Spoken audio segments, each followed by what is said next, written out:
Cousin marriage, जिसे लेकर इस्लाम को फॉलो करने वाले लोग और मुसलमानों को दूसरे धर्म के लोग कुछ अलग नज़र से देखते हैं। पर सवाल ये है कि क्या कभी दूसरे धर्म के लोग जैसे कि क्रिश्चियन, बुद्धिज्म या हिंदू में कज़न मैरिज नहीं हुई है? और आखिर क्या कारण था जिसकी वजह से कज़न मैरिज जैसा ट्रेडिशन ह्यूमन सोसाइटी में आया और आज भी ये क्यों मुसलमान फॉलो करते हैं? शुरुआत करेंगे इस्लाम द्वारा सबसे ज़्यादा फॉलो किए जाने वाले इस नियम के बैकग्राउंड स्टोरी की कि एक्चुअल में ये नियम बना कहाँ से।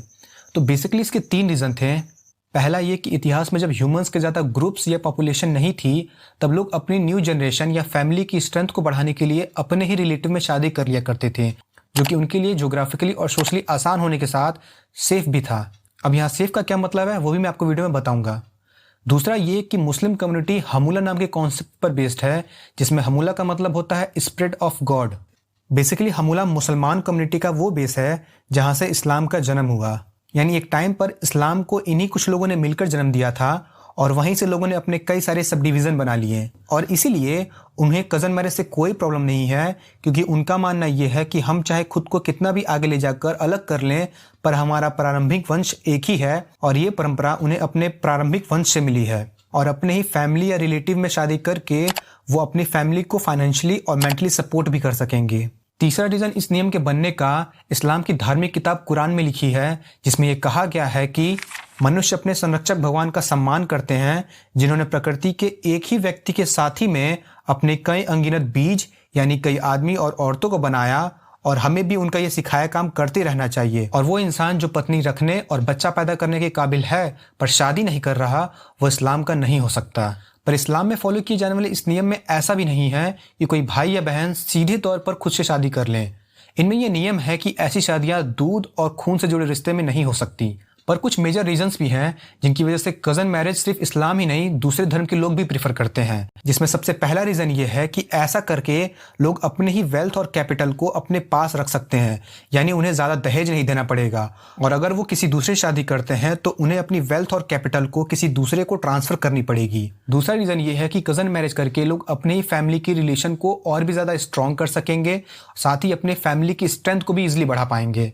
तीसरा रीज़न ये है कि अपने रिलेटिव लोगों के बीच अपनी बेटियों की शादी करने से वो ज़्यादा सेफ रहेंगी। पर ऐसा सिर्फ कज़न मैरिज करने वालों का मानना है, क्योंकि आज भी 86% विक्टिम का रेप उनके जानने वालों ने ही किया होता है। लेकिन फिर भी कज़न मैरिज सिर्फ इस्लामिक धर्म तक सीमित नहीं है। आज भी कई ऐसे दूसरे धर्म हैं जैसे क्रिश्चियन, बुद्धिज्म या हिंदू जिनमें कज़न मैरिज होती हैं। यूएस के 50 स्टेट में से 20 स्टेट आज भी कज़न मैरिज को प्रीफर करते हैं। इसके अलावा कुछ फेमस लोग जैसे कि Albert Einstein, queen Elizabeth, queen Victoria और हॉलीवुड एक्टर केविन बेकन ने भी कज़न मैरिज की है। इंडिया में ऐसी शादियां ज़्यादातर कर्नाटका, आंध्र प्रदेश, तमिलनाडु और तेलंगाना में होती हैं और नेशनल फैमिली हेल्थ सर्वे की एक रिपोर्ट के अकॉर्डिंग इंडिया में 2019 से 2021 तक 10.8% शादियां कज़न मैरिज शादियां हुई हैं। पर इसी नंबर को अगर हम वर्ल्ड लेवल पर देखें तो कज़न मैरिज के नंबर्स में काफ़ी गिरावट आई है, क्योंकि रिसर्च के अकॉर्डिंग कज़न मैरिज करने से किसी कपल के पहले बच्चे पर दुगना खतरा होता है चाइल्ड लॉस या डिसेबिलिटी का। अब ऐसा इसलिए है क्योंकि सपोज किसी एक फैमिली में कज़न मैरिज हुई है और उस फैमिली में किसी तरह का एक डिफेक्टिव जीन है, तो उस बच्चे में जो डिफेक्टिव जीन आएगा वो एक ही फैमिली के 2 अलग अलग मेंबर से आएगा, जिसके कारण उस पर दुगना खतरा होगा इस तरह की चीज़ों का। अब आते हैं इस वीडियो के सबसे ज़्यादा इंपॉर्टेंट सवाल पे कि एक हिंदू कैसे इन सब चीज़ों को ट्रीट करे। तो देखो, मेरा मानना यह है कि हमारी परवरिश और हमारे रिलीजन का इफेक्ट हमारी सोच पर काफ़ी ज़्यादा पड़ता है और इस बात से मैं काफ़ी हद तक श्योर हूँ कि अगर एक हिंदू जिसे ये नियम नहीं पसंद, वो अगर एक इस्लामिक रिलीजन से बिलोंग करता तो तब उसे ये चीज़ें परेशान नहीं करती। आप अपनी राय और वीडियो के बारे में मुझे कमेंट के थ्रू ज़रूर बताएं और अगर आपको किसी और टॉपिक पर वीडियो चाहिए तो हमें वो भी बताएं। धन्यवाद।